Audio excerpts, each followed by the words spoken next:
Hello, everybody. Welcome to MoveIt 2025 and welcome to this beautiful room where we're having podcast sessions, which is very nice. We've got a live studio audience of MoveIt visitors, so thank you so much for coming to visit us. We're very excited. We're going to be talking today a lot about mental health, resilience, about self-sabotage, about all the kind of things that affect human beings. But when we look at it through the lens of a dancer performer, then we add a whole other dynamic and wealth of stuff that we kind of drop into that kind of ordinarily quite muddled mess of a mind that can happen, right? So I'm so delighted to welcome our guests. I'm going to ask you to introduce yourselves a little bit in a sec. I'm going to welcome Raffaella Cavino and Joelle de Fontaine. Thank you for coming.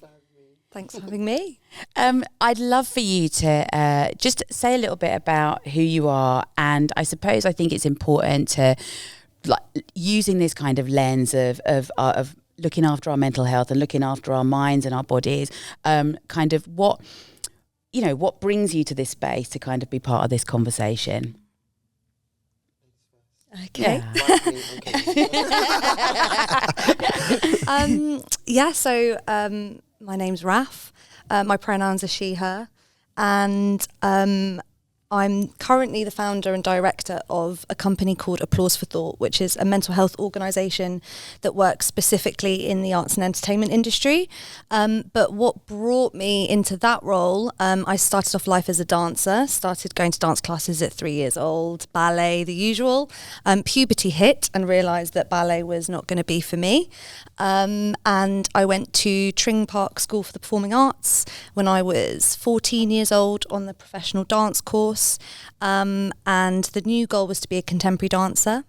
I actually suffered a really terrible shoulder injury. I've got like a scar from here to here that meant I couldn't dance for a year and a half. And that was obviously a huge setback for me, but I actually was able to join the musical theatre and acting course, which is where I found this whole new love, and sort of changed course into musical theatre. Graduated, went to the London School of Musical Theatre for a year, and then got my first professional job in the International Tour of Sound of Music at 19. Wow. And then worked professionally in musical theatre as a swing and dance captain for many, many, many years. So how does mental health tie into this? At the end of 2017, with no prior history of mental illness, I experienced like quite a significant emotional breakdown, seemingly out of nowhere. This prompted me to take 2018 completely out of the industry to sort of focus on my own recovery.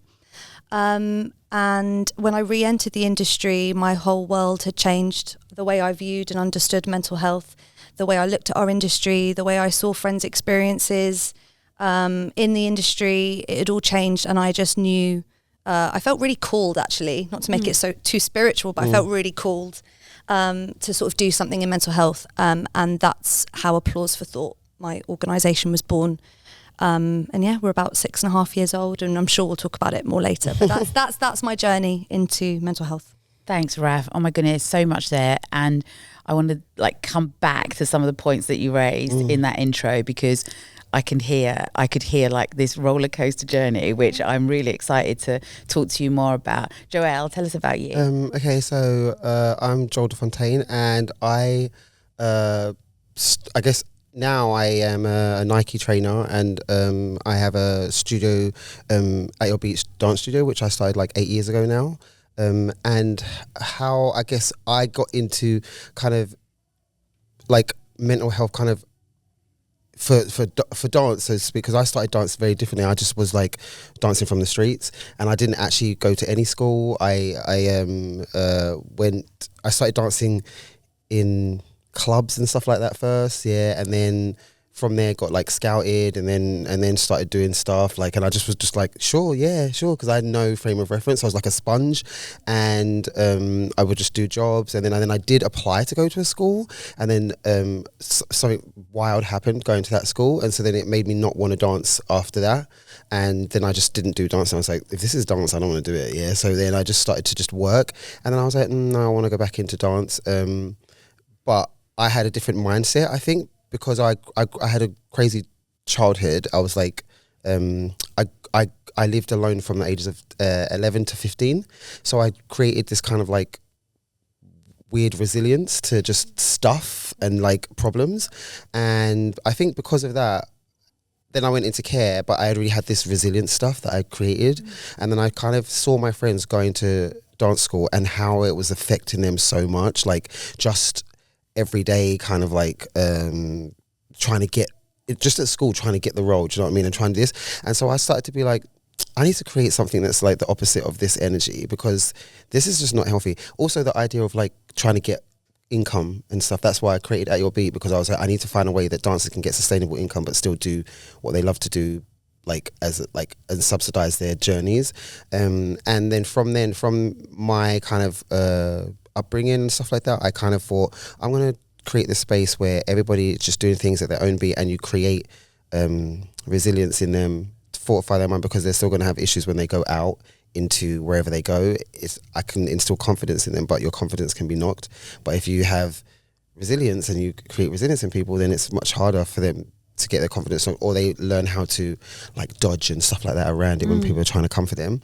And so creating that company, and then I started to do a lot of stuff around I opened a studio in America, and I opened in London, and I just kind of just was doing things. And I thought, this is a really nice way of being. I'm going to try and put this into the schools, like actual conventional schools, just regular.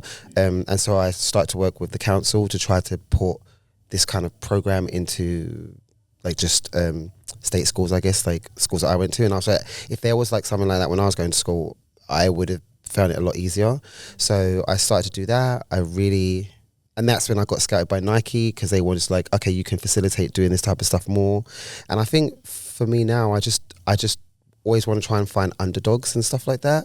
And that's my whole business premises now, is just to keep finding people that feel like that they can't do stuff, because I had the same mindset. I was like, okay, I have the imposter syndrome, and I feel like, well, maybe it shouldn't be me. Why am I doing it? And I needed to figure out like how to move past that so that I could teach it to other people. And once I did, I think I have anyway. I've really got into a place where I just don't care. And I'm like, I really couldn't care less what anyone thinks if it's of me doing something. As long as I'm doing something that's good for other people, I'm not going to worry anymore. And so I try to create this company where that's the whole premises for everyone now, and then do the same thing in schools and do the same thing wherever I go. If I go to a business or whatever, it's just like one way of being and a mindset. And then, yeah, so that's where I'm at now. So joining with MoveIt, and being part of it is really cool, especially now. I think with the direction that they go with stuff, it's very much more like suited to someone like me, right, who didn't go to the dance schools and stuff like that. And so I could feel that, it's not for me, but I feel like it's become super open, so I'm down. I love it. I think you've both kind of the way you've both spoken about we come from a place that the way that you're talking is coming from a place of like where you are obviously right now. Yeah. But Raf, your choice of words, like you had a breakdown seemingly out of nowhere, and then it's like but then when I hear your story about like that journey, you then can go like, okay, Joel, I think the same. Like there's a kind of like it's like what led you to this moment now, and actually then you tell your story, and you can kind of go, we don't have to be Freud to go like, okay, I can see like what's going on. I think a lot of the people that are going to be listening to this podcast, a lot of people in the room, maybe like at that very start of their training, of their journey. I'd love to talk a little bit about how we feel when we're young and when we're in that moment. So when you had your shoulder injury, when you were going through that stuff, when you were like 11 to 15, like I think sometimes we can feel so desperately alone, and the fact that we're just getting through this on our own.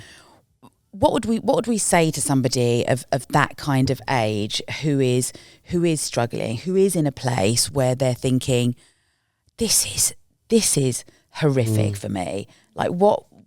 I know I don't want to go deep like really early on, but like what would you say to those young people? Well, I basically, what I did is I just started to feel like this, I'm so young, like I'm going to live forever in my mind. Yeah. So I used to be like, this is just nothing. This is just now. Like, and I always try to think of, so how did I used to feel 5 years ago when I was 5? I don't remember. It doesn't bother me. How did I feel when I was 10? I don't really remember. The things that were bothering me then don't bother me now. And so I just think to myself, in 5 years' time, I'm not going to care about this. So just focus on what I can do about it now. Do you know what I mean? Like Raf said, when she said she went to do another thing instead of the thing that she thought, I have to do this. And if she didn't think like that, to go like, I can do other stuff, then she would still be on that one thing that she couldn't do then. And I think that's what happens with kids now, and they feel like it's the end of the world if they don't get the thing that's there at that moment now. But it's people was like, oh, how did you manage to be when you were 11 and your mum left and you don't have anyone in the house? And I think, but if she stayed, and I stayed with my brothers and sisters, the family was like really wild and disheveled lifestyle and everything, I wouldn't be doing what I'm doing now. So I feel like it was meant to happen to me and not my other brother and sister because they couldn't handle it or something like that. So I always feel like I'm not, things aren't happening like to me, they're happening for me. Do you know what I mean? So I'm like, this is happening for me because something else is going to happen later on. So this is a sign for me that I have to like change the direction of just that one moment, and then it's going to go somewhere else, but it's still going up. Do you know what I mean? Right. It's only going down if I think it's going down.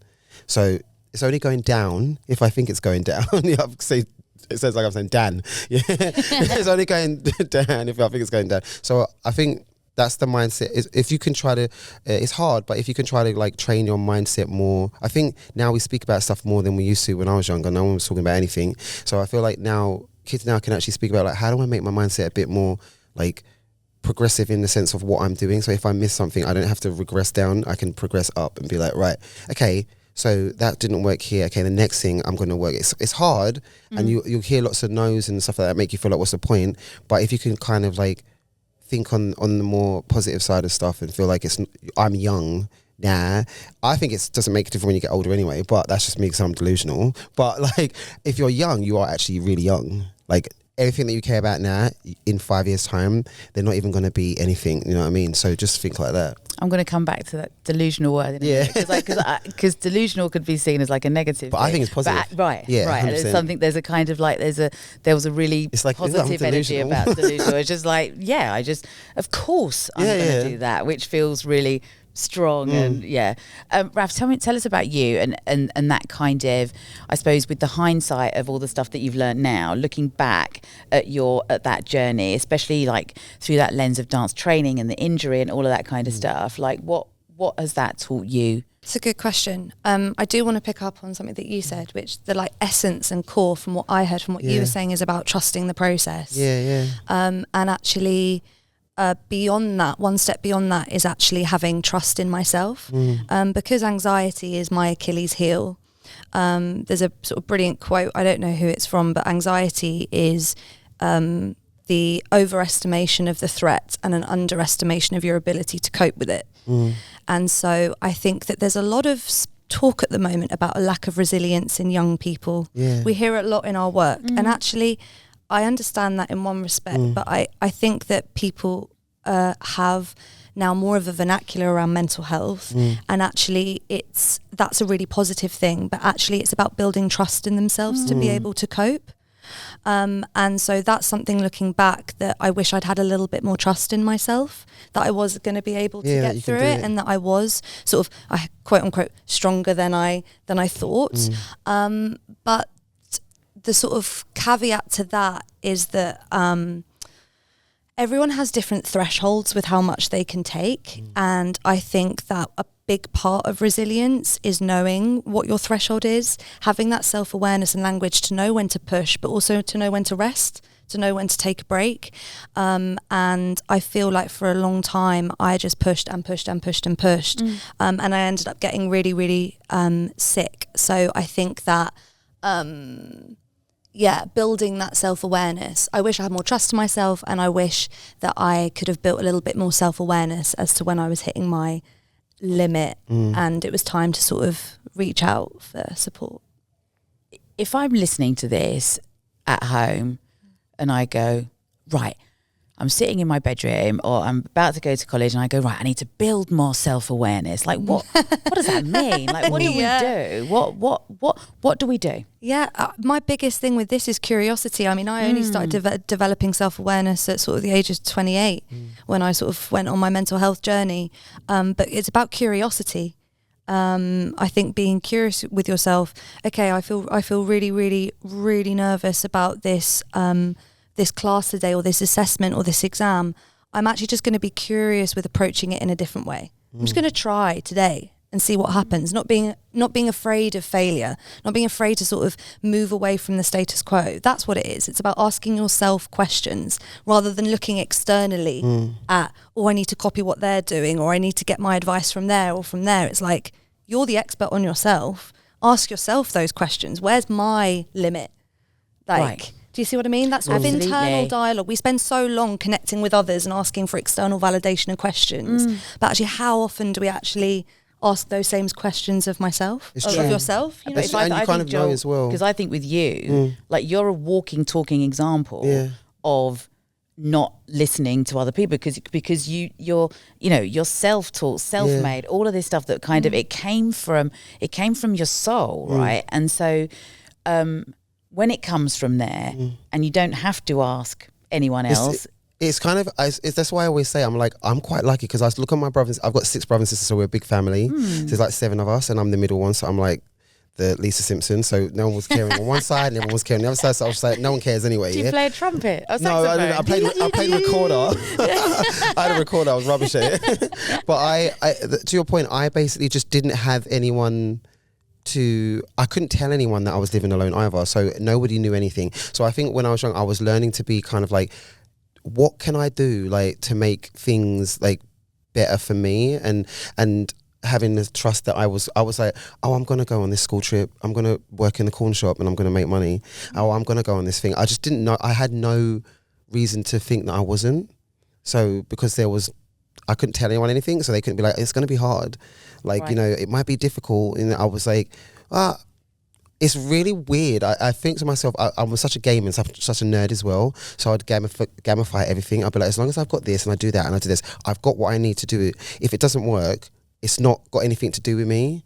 It was outside stuff that was going to make it not work. I've got all the stuff in place. So when you said about everything's in you anyway, you have all the tools. It's just like sometimes the car ain't going to start anyway.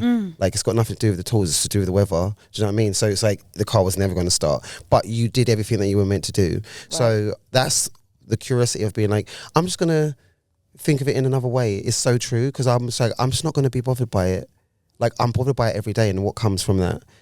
Nothing. But have I ever tried not being bothered by it? Should I just try it? Yeah, I was still bothered by it. Yeah, but just I'm going to tell myself I'm bothered by it. And then I would get to the point where I was like you're speaking about the delusional stuff, yeah, I was like, now I feel like, and when I said to me, I don't care about anything now, it's like in a positive way. It's like, I care, but I don't care enough to let it like stop me now. I'm just like, and I think if people listening to this now, they should think to themselves, there has been moments where there are things like that they've cared about that they haven't let it control them, and they should try to tap back into that feeling of how they felt when the thing that they cared about didn't manage to control them. And if they can kind of like get the essence of that, it's not going to be straight away, but it's a little bit of a formula that they can start building on, and take bits from that and use the curiosity of what Raf said to start thinking of building a new way of structuring how they deal with things.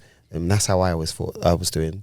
Yeah, I love that. And do you think that makes the difference between a person that walks out of an audition that they don't get and is like, everyone's disappointed. We appreciate that, of course, but someone might be devastated, and someone else might look at it and go, okay, like, I'm frustrated. I'm a little bit upset, but actually it was a really good experience. I saw the people in the room. I was, and there's a reframe, right, of that. Do you think is that what you're describing? Yeah, I feel like it's like if you're going to go to audition and you go and you get through first round or whatever, and then you get cut. In my head, I'm like, well, they've seen me the 2 rounds. Like I've done stuff. They liked me the first one. So what didn't I do in the second one that I can probably work on next time? Okay, let me work on that next time. Then I'm not going to be like, oh, I got cut.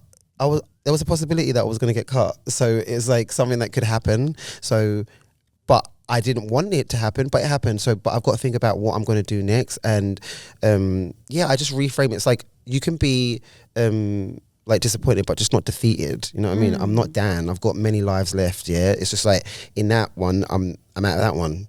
Next one will come around. That will come around again. See if I can get further. It's just kind of like.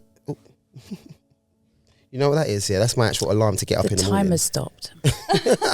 That's how you know. Get up in the morning? Yeah, 11 a.m. every day. It had just gone dark.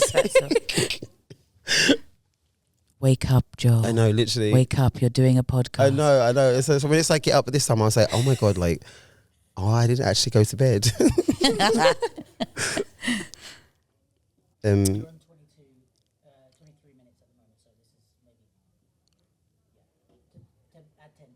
Oh, okay. Nice.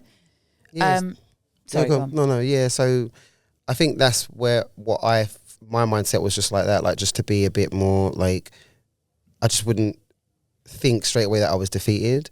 I would always just be like, and I guess it depends on your what you've been through as well. I guess when you're young, I don't think it's normal to have the childhood that I had. So I went through something that was really crazy and traumatic and stuff. And then I got through it. I was going through it as a kid, so I didn't have time to think about like other things like this. So when I got a bit older and then I started doing things, I was thinking, this is easy in comparison to. I sometimes feel like being a teenager is harder than being an adult because you don't have the choices that you have when you're an adult. Do you know what I mean? When you're an adult, you get to choose to do stuff. You get to choose to feel like there are feelings that you can like choose, but when you're a teenager, everything's coming all at once, so you don't have a choice of stuff. So when I get older, I feel like this is hard, but it's easy. That before was bloody hard, and I had no choice. Right. Now I can choose the way I reframe things and how I handle them. And so, yeah, I feel like that's something that kids should feel now that I'm going through the hardest time, that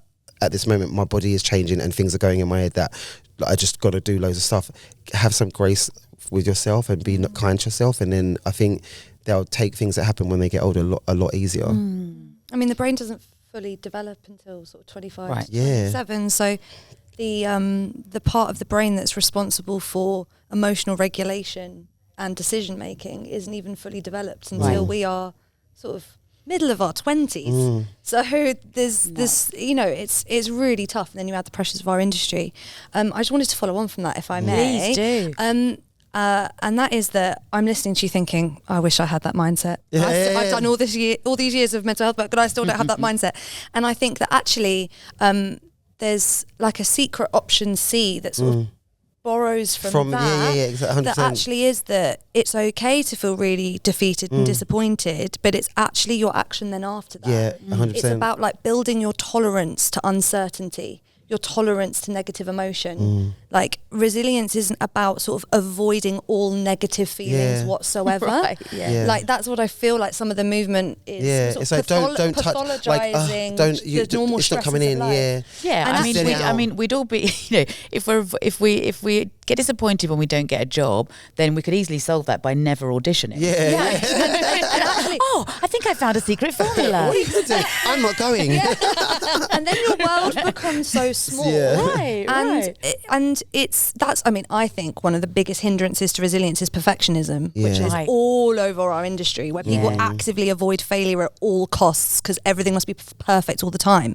But like, how do you get better at something? You practice it. You have to practice failing. Like that literally is it. Like that's what for me builds resilience. And I just want to say I have so much empathy and awe for your story. Like I just want to talk to you so much more after this podcast I'm curious about everything. But yeah, I just wanted to say thank you. Do you think there's a, like without going too kind of like spiritual, like do you ever, when those things that happened in your life and then you come back and like I'm sitting here as like I'm 50 this year and there's like been a whole roller coaster of stuff.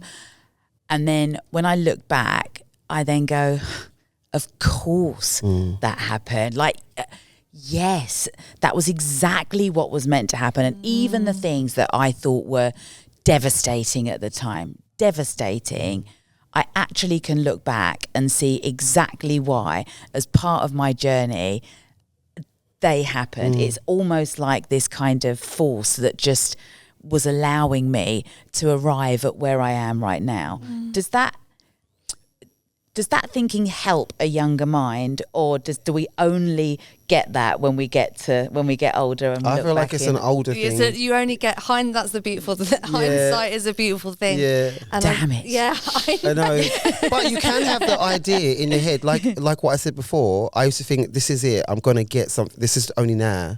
Like it's not. You can't. I didn't have the hindsight because it was. I have to wait till later, but I know it's coming anyway. So I'm like, I can't wait. So I'm not bothered by this. Like, right. And I think I've created a really weird, abnormal brain activity for stuff, because even I'm fascinated by how much I don't allow things will bother me, but it's like the tolerance and I'm not keeping hold of it. It's like I will have situations that are happening even now that I'm like, I'll say it, I'm like, oh my God, it's so annoying.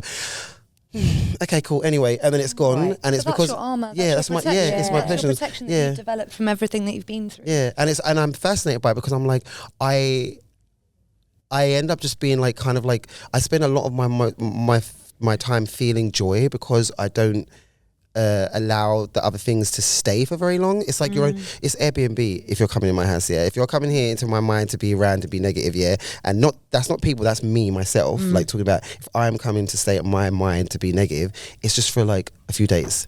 Tidy it up and then leave, yeah, and then let me get back onto living in my ass by myself without any of that stuff. So I think the hindsight, it comes with hindsight, but there is a way to start building that formula so that when it get later on, it's a lot easier to recognize and then manifest.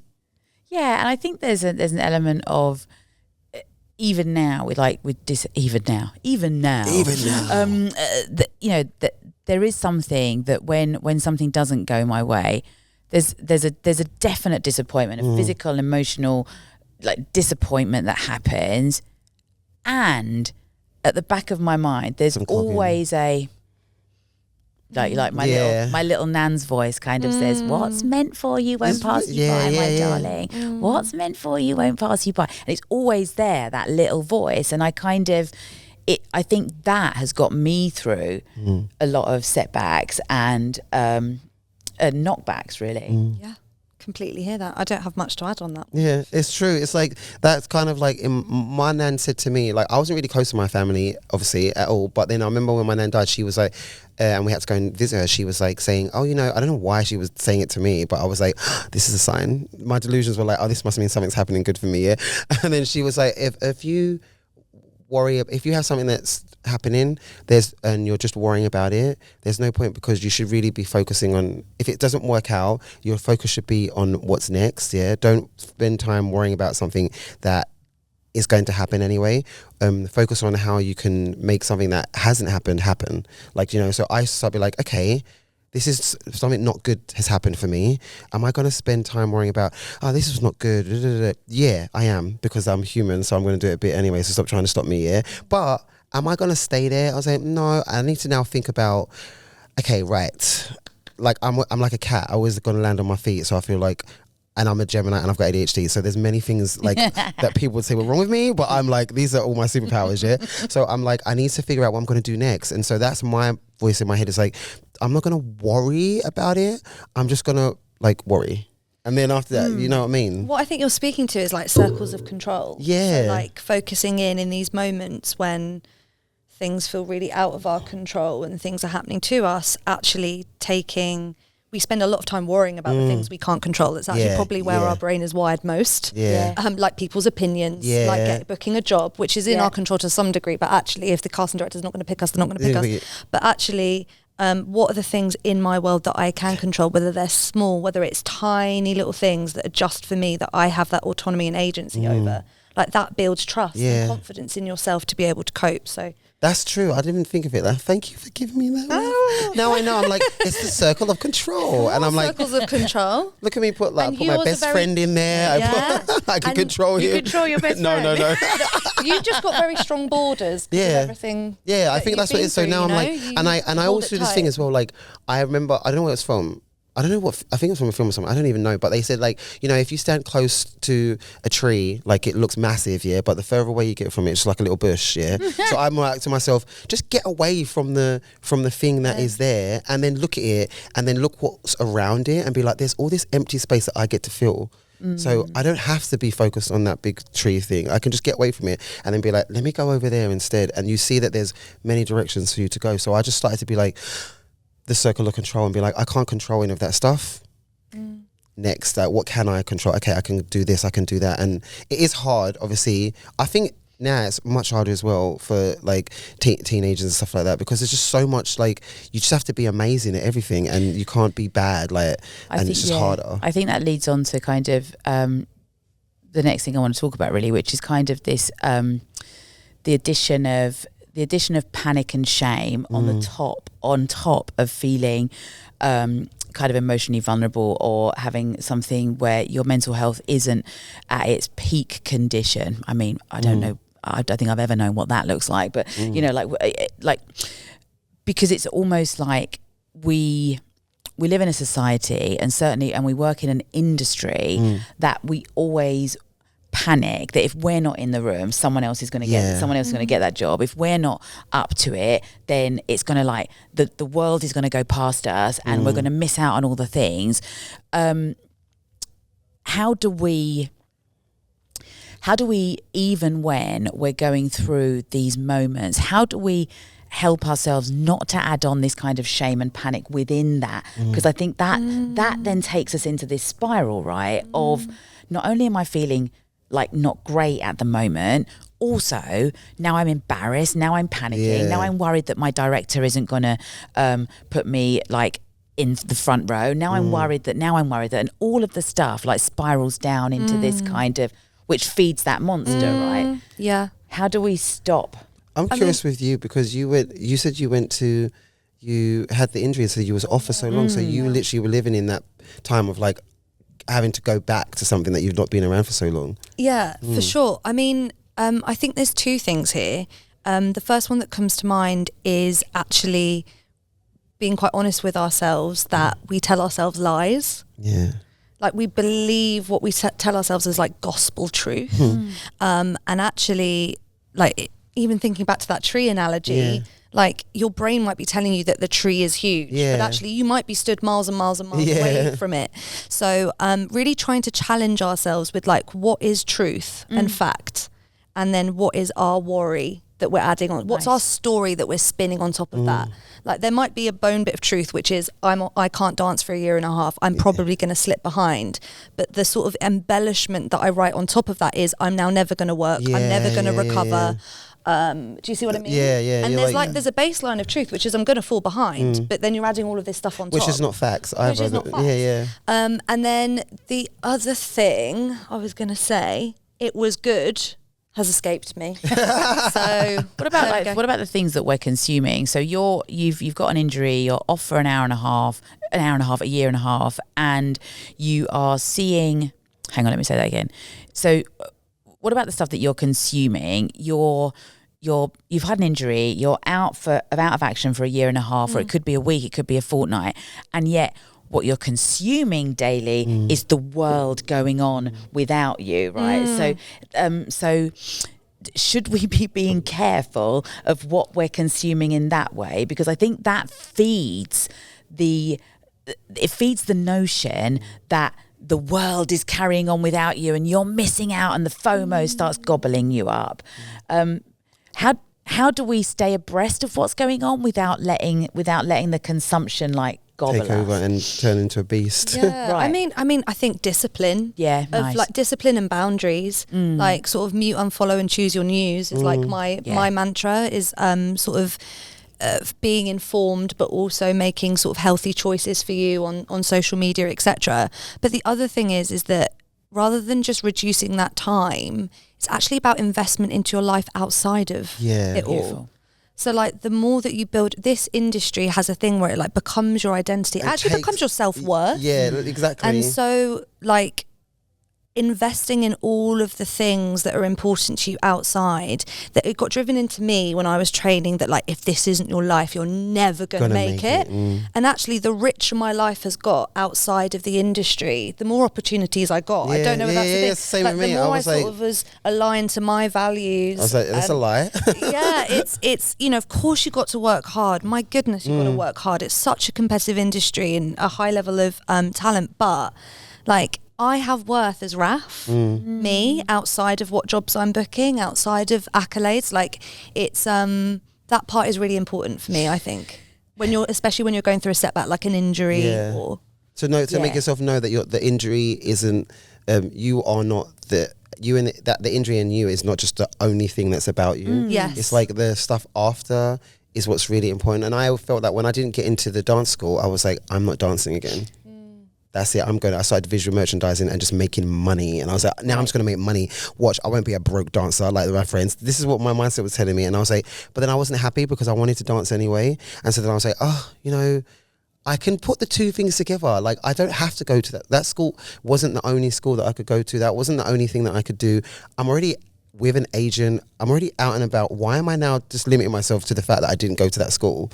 And so I was like, I'm just going to do whatever comes, and then that turned into other things. But had I just stayed in that mindset of like, I am my failure of not going to the school, then I would have just stayed there. So no, like, it's really important to not allow those kind of failures to kind of make out like you are just that thing. And I had a life outside as well. So to Raf's point about building your life outside, I started working at Shoreditch House, and I met so many people in the industry that were the people that were hiring the people that I was supposed to be.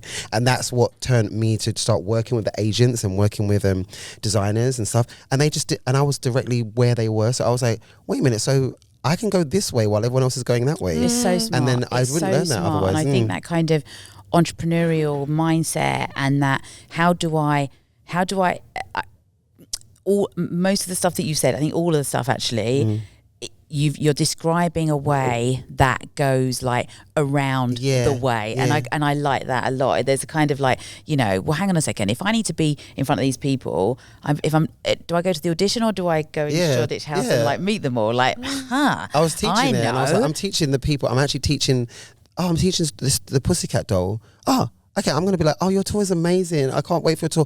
Oh, I would love to dance with Pussy. I wasn't beggy, but I was like, but I would still be like, I'm not gonna not say something. Absolutely. Like, because we go into the audition with this energy of like, pick me.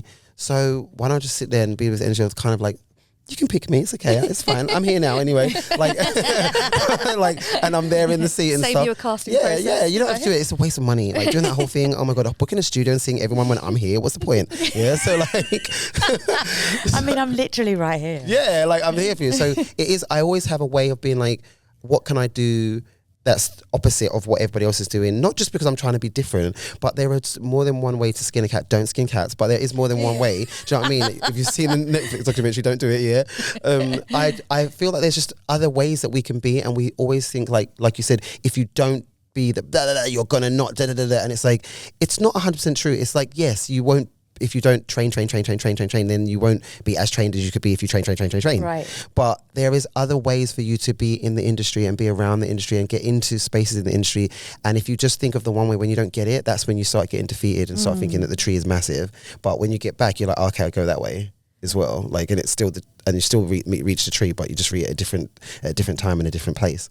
I love this tree. Yeah, I know the tree. I'm gonna buy it. Nice tree. The tree. Can you see the tree in your mind? Yeah. Like, it's funny, isn't and it? My next tattoo is of a tree. It is. I know. Yeah. Oh my God, that's so good. I did a show called A Monster Calls, and it's about a yew tree, and it's Oh my God, it's a very poignant story. It's so treey. It's tree at the podcast. It's because it's spring. It is spring. It's because there's sun outside. Otherwise, I'd be like that, like piece of that puddle. There's a puddle, and if you go close to the puddle, it looks like the sea. But if you step back, it can be anything. that melted snowman. Yeah. I saw a thing on Instagram the other day. I think it was yesterday. It was Stacey Haynes, and there's a girl in the audience, and she was saying to her, like, really passionately, she was like, it doesn't matter where you train, like, it doesn't matter. And this girl was like, it's really emotive, really emotional, and she said, look at yourself in the mirror each morning, feel yourself worthy. It was like this, like visceral, angry kind of like this sort of, I don't know, like a sort of a call from her soul that was like, this is about you, like you belong in the room, babe. And it just like, it moved me so much. And it also, because I knew I was coming to speak to you guys today, it then got me to thinking about kind of training and how much weight we put on training. And I think from two different beautiful perspectives here, I just would love to hear your perspective on that. And if we think that actually, of course, the training and the discipline's important, but aside from that, is there also a self-belief that says, do you know what, I'm going to stand in Shoreditch House and I'm going to approach the Pussycat Doll? Like what are the two I think directions? my direction was that I basically just, I think Rev said it well. She said training is really important, and you've got to train, but you have to be a person as well. Outside of her training, she's like, RAF is important as well. You know what I mean? And I thought to myself, you know, like, I have so much other things. If I don't dance, and I didn't do any dancing, am I still a baddie? And I'm like, yes, I am. So the dancing is the additional part to my badness. It's not who I am. It's this part first. And when I go into the space and I go into the room and I open my mouth, that's already the baddie.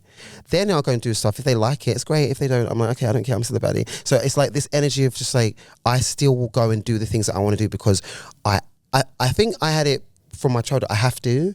I don't have the choice of not believing that I can do it. But I think everybody, whatever their upbringing is, can have that mindset. You don't have to have a bad mindset to believe that you are a baddie. You know what I mean? If you're like, oh no, I have to have gone through this, and then it's like, no. What you're going through is the same thing as what I'm going through. It's just a different circumstance, you know? The feeling that you feel is still the feeling that I feel. I'm just dealing with different circumstances than what you're dealing with. I may not be able to handle your circumstances, and you might not be able to handle mine, but we both can feel the same thing. So I just started to be like, I just need to have that kind of self-belief and kind of, I'm just going to do it anyway. Because I just felt like, what's going to happen? Nothing bad happens from, when you said that point about, anxiety is the... overestimating the threat and underestimating your ability to cope with it. Yeah, and I was like, I'm going to cope with the fact that they say no. Right. I'm going to cope.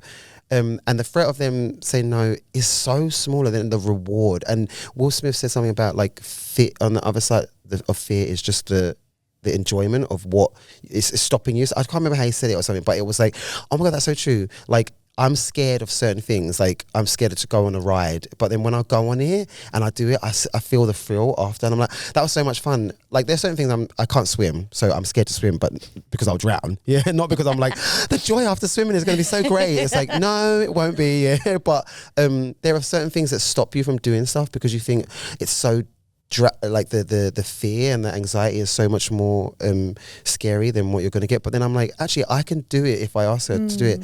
So I have that kind of battle cry thing and within me. Right, I love that. And I think I see it in people as well. If I see people, someone like you would make me be like, oh, she's so cool. She's so like, she's gone through this stuff and she's smart and she knows how to get the information out. So I would be like, oh, I'm going to listen to something that she's going to say because she knows words and how to structure it, the circle of control and stuff like that. I'm like, so she can put my stuff like this, so then I could be like, okay, thank you, and take it away. And I think we just have to kind of be okay with sometimes that's not what we have as a person. Like I don't have that thing, but the other thing I do have is XYZ, and just finding those things and then finding your formula and then putting it in a bottle and selling it to people, and then you know, as long as it's like a good formula. Yeah. But it's such a beautiful point. You're raising this kind of again, this kind of we society, as all of us, we live in a compare and despair world. As dancers, as performers, compare Double. and despair world on steroids, right? And so you're like, and the way you describe it, I love the way you talk about, like, there's something, as you were speaking, I was like, it's reminding me of how we go about life as though we're like the lead character in our own movie, right? And it's kind of like, and even when like the bad stuff happens as the lead character in our own movie, we're like, well, this is a quite emotive and good scene. Like, this will be a powerful scene for the director. The music, what music am I going to use?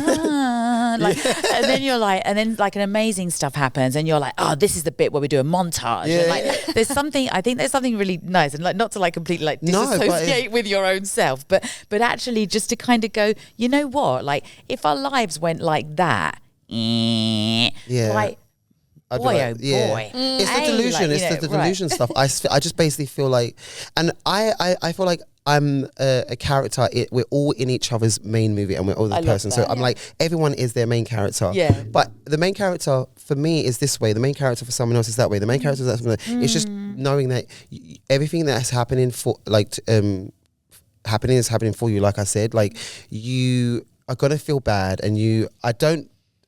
Like Raf said, I don't really subscribe to this idea of being like nothing is bothering you. Absolutely. And what they call like toxic positivity. Yeah, I'm like they said in unison. Yeah, we were like toxic positivity. Like, yeah, I just feel like why you can be negative, like, and so I think it to your point of being like in your own show, and these are these moments. I do generally feel these things, and I'm like having this soundtrack. Oh god, this moment the music would be this, and I'm like, I'll be playing music, and I'm like, I'm on my way to a job, and the song is, I'm like, dun, dun, dun, dun, and I'm like feeling like this is, I'm gonna get in there, and then when I get in, I'm like, I do have those kind of like story boards to what's going on, but I put in those storyboards. This is the time when it's bad as well, and this is the time when it's thingy, and it's just everything's gonna change. I enjoy the fact that we live in life and in a world where we can change, and things can happen, and things can be good, and things can be bad. Because like you said, if it was just like this, I'd be like, sign me out. I don't want to be like, I don't want to do this. Like, can I do something else? I shouldn't be here. Like, whereas now I'm like, I don't know what's going to happen. The uncertainty of life is. What I was just about to speak on was, it's what we crave as humans is safety, right? And life isn't safe. There's no certainty in life, and then that's like compounded in our industry. Like tenfold. And I think that's what can be a pressure cooker when you're training, is you're putting in all this work and there is just no guarantee. Right? And I know that's the case in like every job, but it feels obviously like way more in our industry, and actually getting comfortable with uncertainty, like that tolerating of like level of anxiety to a certain degree is so important. Absolutely. But also like one thing that I felt really inspired by when you were speaking was like connecting to your why. Like in all those moments, like what I can hear from everything that you're saying is that like your why was non-negotiable. And I think that like why did you need to succeed? Like why asking yourself those questions, like why am I training? Why do I love dance? Why do I love this industry? Can be really important sort of questions. Yeah, it can. I always thought to myself, I had a bit of a vengeful kind of why to begin with. Yeah, I was like, I can hear that. Yeah, I was like, I've got 6 brothers and sisters. I've got 6 brothers and sisters. My mum left. She took the other ones. The other ones were like in prison, wherever, doing whatever. And I was like, I refuse to be the kid that one doesn't finish school, because I was the only kid that finished like secondary school, finished school and thing. And I was like, and I'm not gonna let my circumstances make me like. Poor me. Like I just wasn't gonna let them those ones, because that was what was supposed to happen. So I was like, I'm a Gemini. I need to be the opposite side. This version can stay here while this one does all the work here. And so I just was like, I'm just not gonna do it, and I wanted vengefulness, because I was like, and then I'm gonna be something, and they're gonna see me on that, and I'm gonna be something, and then after a while I was like, I really don't care if I be something. I was like, I'm already something, because I already came here anyway. So if they see me, that's them seeing me be something. If they don't see me, then that's me. Like if they don't see me at all, then everything that happened, I'm vanished from the earth, then that's what's happened. But if I'm still here, I'm like, I made it, like outside of like what I was supposed to. So my why then became like, why do I want to dance? I want other people to dance. I want dancers to have money. I want dancers to have like to be able to dance, even if they get another job, so they can always be connected to dance. We have people who are like at Your Beat who are psychiatrists in schools, but then they teach dance still, and so they get to keep doing their being part what they loved so much. And I was like, I need to create that. I need to create it for other people now who aren't dancers, who used to dance back in the day, but they just want to go for fun and it's just a hobby. But then also people who are super professional and they're dancing on tours and they come off tour and they're like, I need to subsidize, but I don't want to go. And I just was like, then my why became pretty easy. I was like, I just need to make that happen everywhere and as much as possible, as much as I can.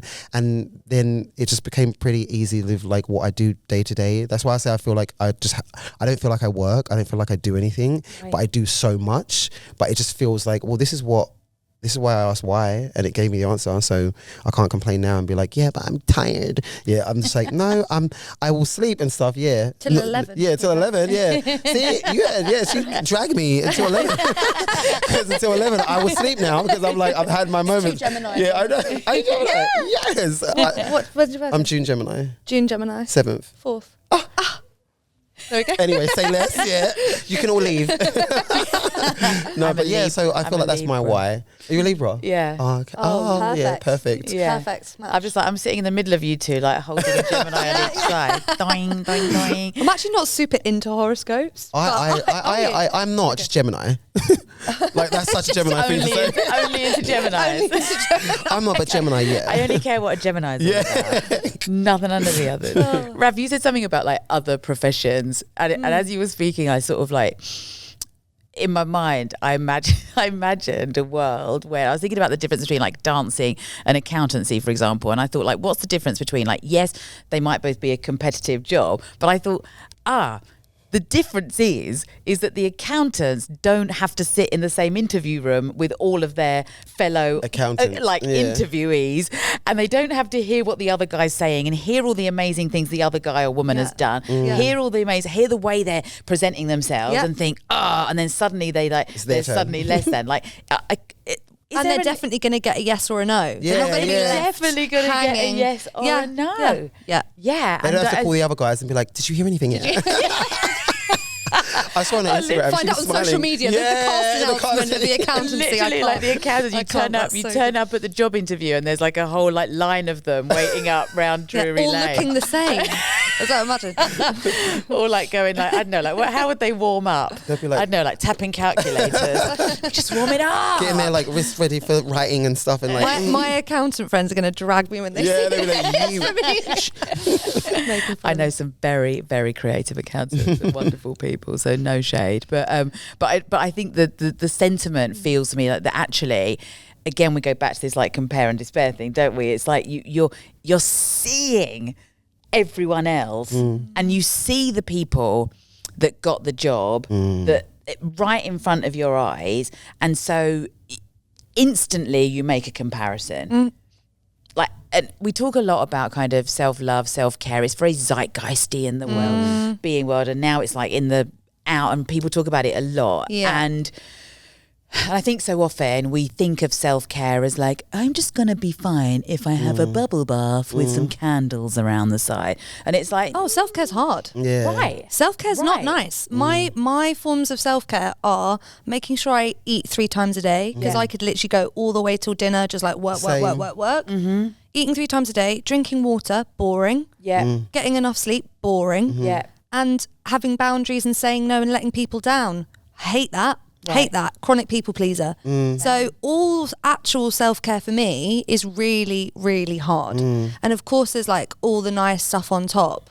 But yeah, when I'm actually caring for myself, it's messy and hard. See, that's similar to me. My self-care is like actually going to bed, because I just don't sleep. Like I will stay awake, and I don't have like, I don't know why. I just feel like I just stay awake. I'm just like, I just need to be awake. Like, why would I go to sleep?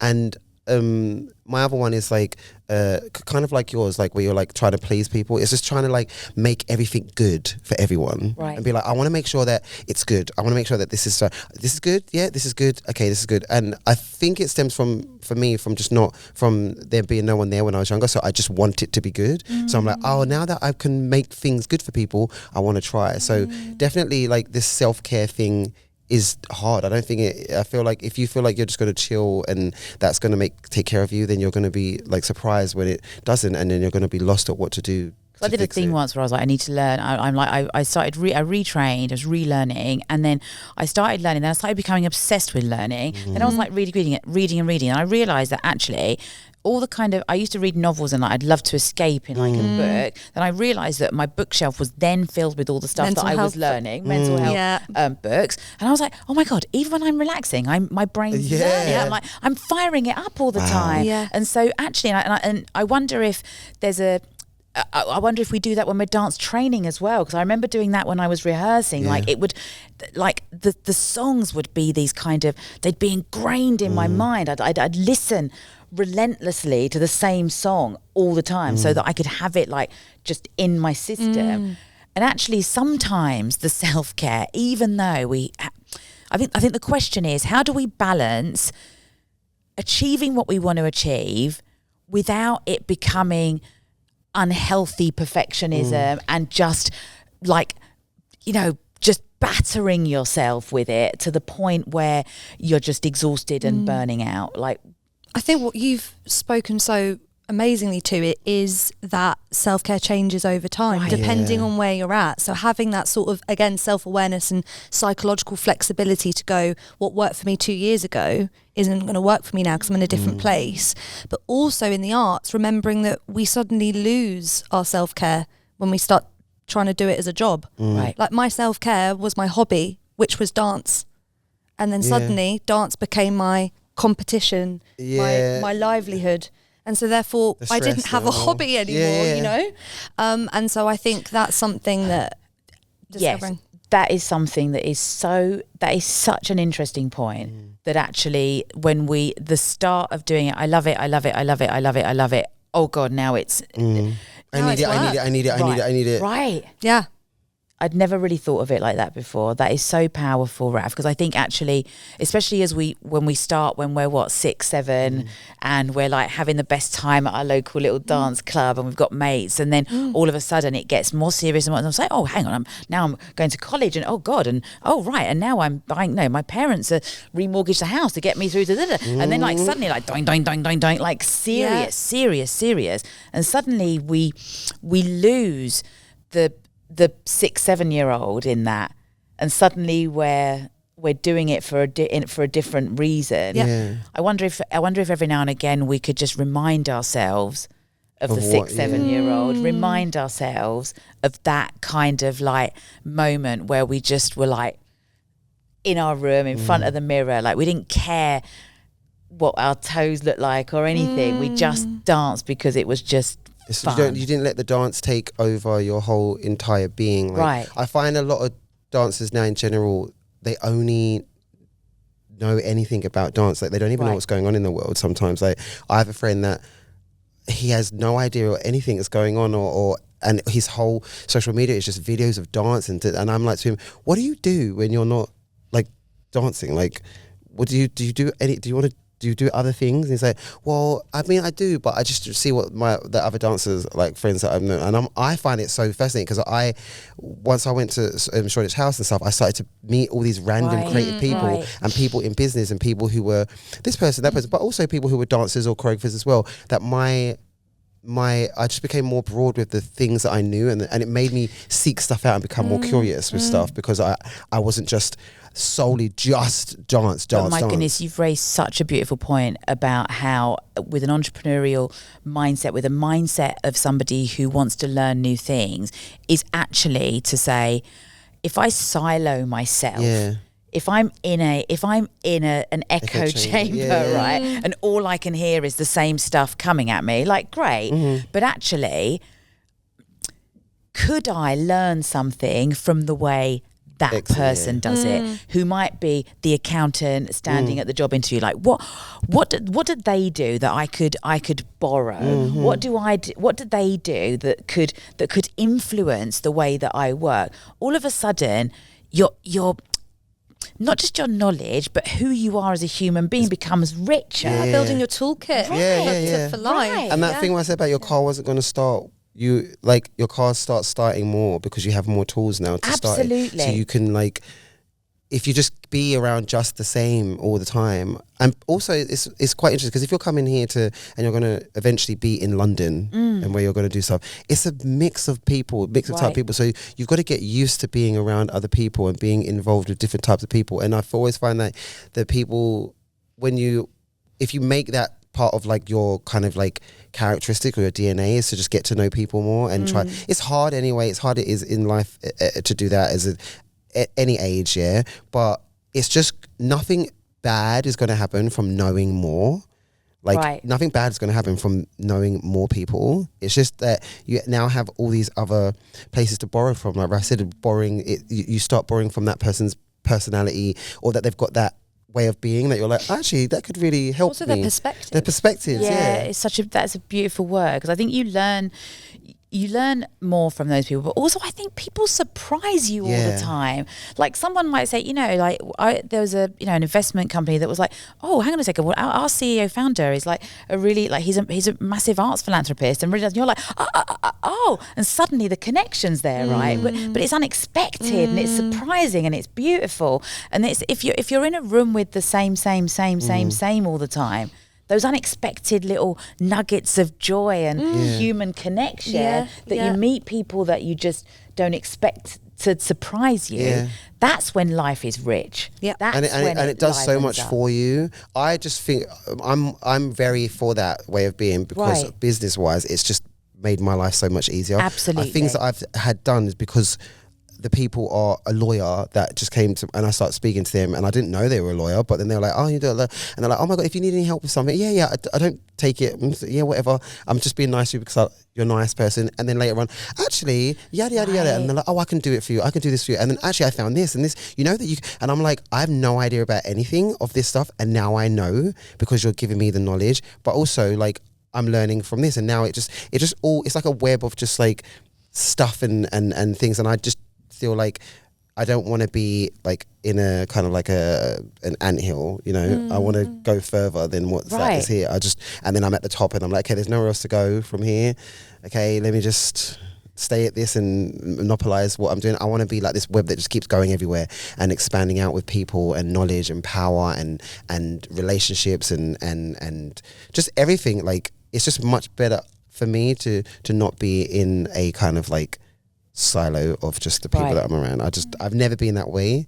Yeah, I don't think I've ever been that way. If I went to the school, I would have been, because it conforms you that way. You can't kind of help it. So I can't shame the people who are. In my mind, I'm like, yeah, of course that's what's going to happen. But now I look at it, I'm like, God, I don't know what I would be, nothing probably, without all the people that I met. Right. It's a beautiful lesson. I'm also like I'm like mad for your analogies. Oh yeah, I have the tree, the cat on his feet. I have so many random analogies. It's the game. I'm such a gamer. I'm a nerd and an anime freak. So everything is like a visual. I just look in my mind and see it looking like something, and then I just say the word out without thinking about Powerful it. Tool. Yeah, it is. If you could. We need to wrap up, and I want to hear I want you to tell us a little bit about the work that you're doing. I think it's really important to share that. Do that first. Let's do that first. So we need to wrap up in a sec, but tell us about the work that you're doing, and and why is it important for our industry, and tell us what's shifting. Okay, shall I go? Yeah. So in a nutshell, Applause for Thought is the name of my organisation. We're a community interest company, and we work under the mantra education equals prevention. So kind of what we've been speaking about, like knowledge is power, and that the more widespread we can make mental health education, the more that we can prevent more serious issues from developing. And we work with both producers and organisations, so we're mostly in the musical theatre sector, and we do currently the ongoing mental health support for 32 West End shows and UK tours. But we also have created something called the Performing Arts Wellbeing Curriculum, and our pilot drama school, Lane Theatre Arts, has signed on, and they have weekly classes with Applause for Thought, covering everything from body image to anxiety to nutrition, to sleep. So that's on its trial year for the first and second years. But we'll be doing it again next year, which is really exciting. We deliver talks and workshops. We have trained about 1,700 mental health first aiders in the industry. Lots and lots of things. We also have a roster of 31 therapists that all offer discounted sessions through Applause for Thought. Amazing. Trying to make access to professional support more affordable. Because, speaking on all of this, I wouldn't be where I am if I hadn't had the professional support and intervention that I'd had, and that support to sort of build those tools.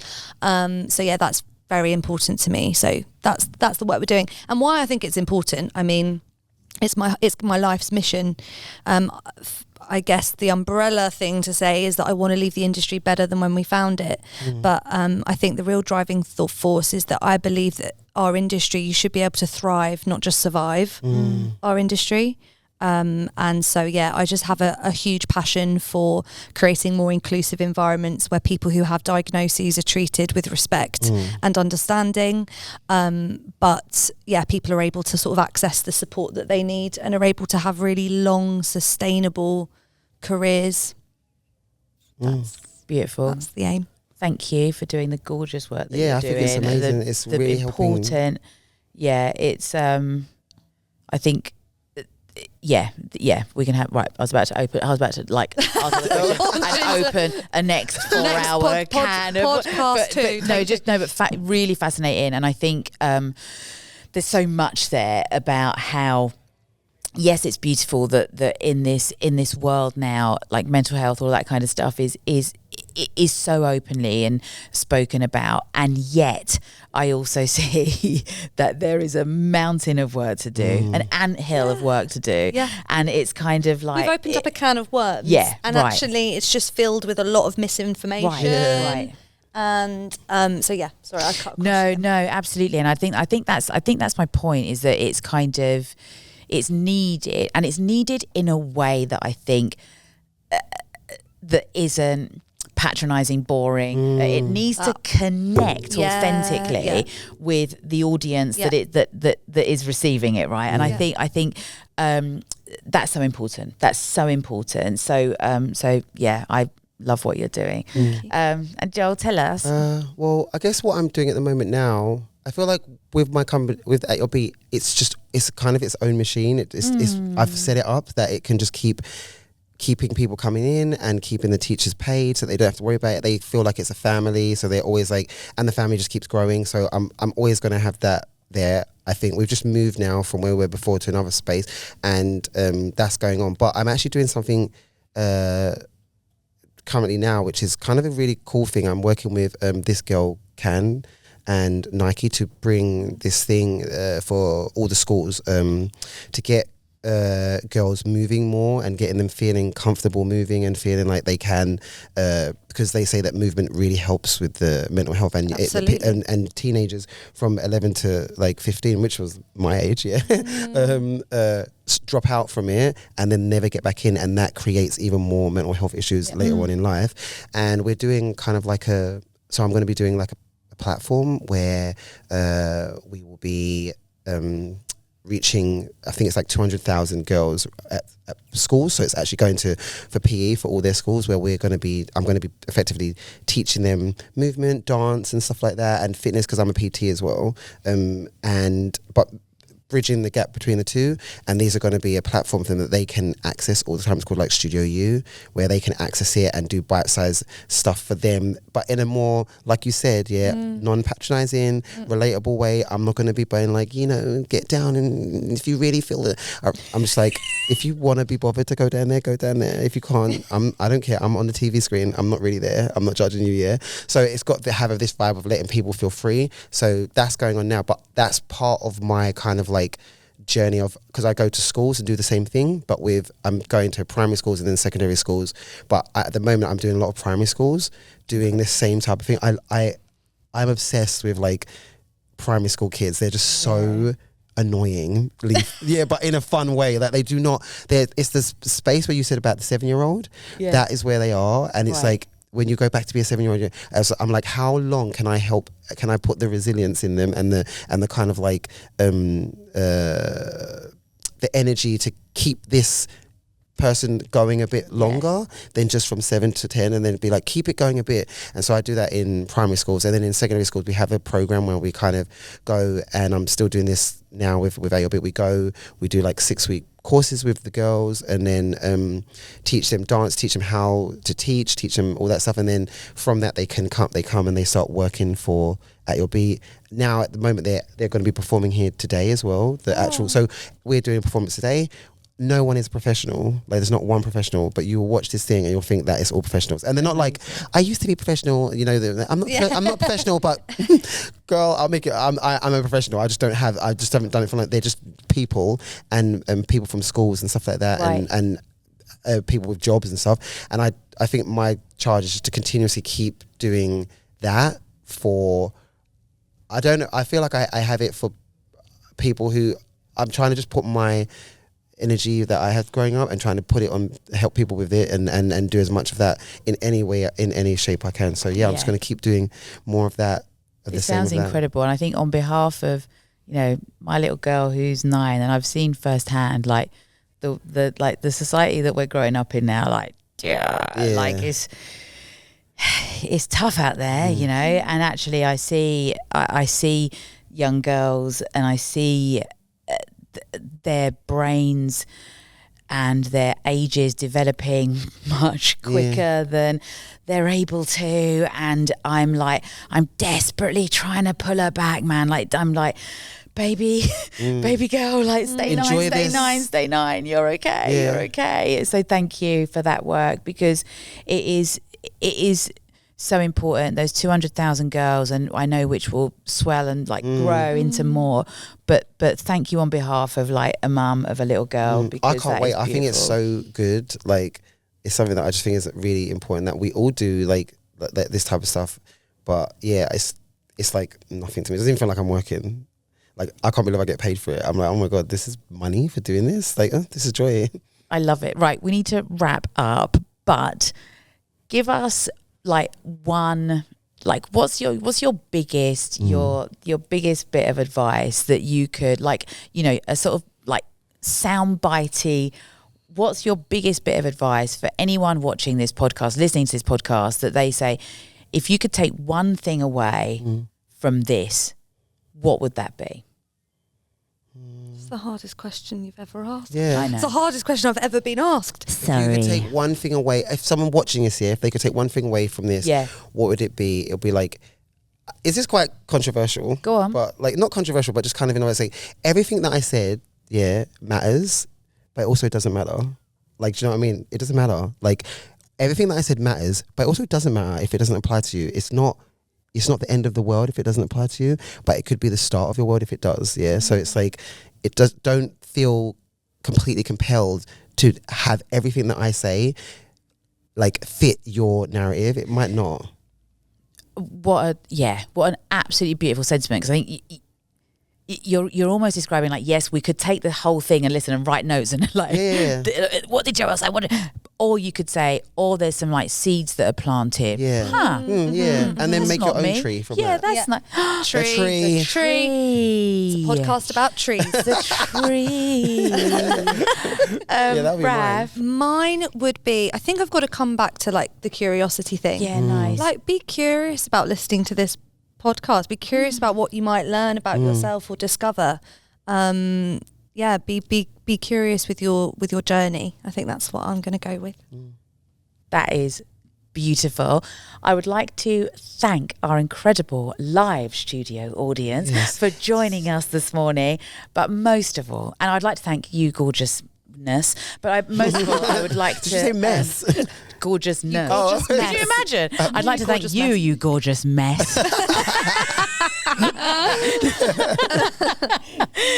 But most of all, I'd love to thank our gorgeous guests here at MoveIt 2025. It's Raffaella Covino and it's Joel De Fontaine.